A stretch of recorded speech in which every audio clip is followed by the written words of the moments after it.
So whenever we have a membership class, there's always someone that comes up to me and says, "Hey, Brian, is membership really in the Bible? Do I have to become a member of the church?" And it's actually a great question, because here's the thing.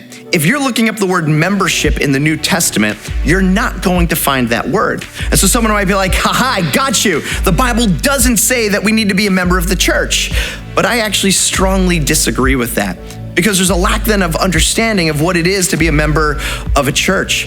I would argue that all throughout the New Testament, we see that we're always called to be a member of a church. Now, in our language here in America, we say the word membership and we just see it a little bit differently. It's like, oh, I get a card now and I have to pay dues or something like that. But that's not what membership is.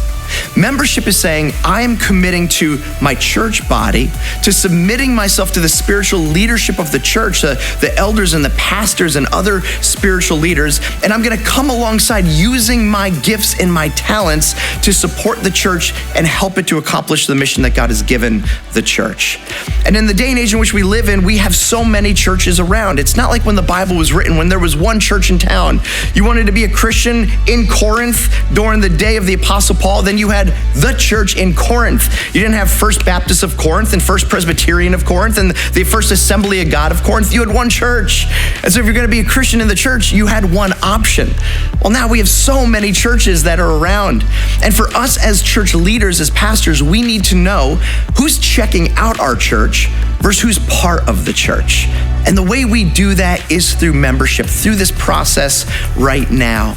And so when you were in part of the early church, to become a member, this is how it would happen. You'd have to make a profession of faith, and then you would be baptized. And once those happened, that was the membership form to be part of a local church. And so here it's the same thing. It's going through a step that says, this is in fact my church. And I believe every Christian is called to be in a local church, in community, serving alongside other people.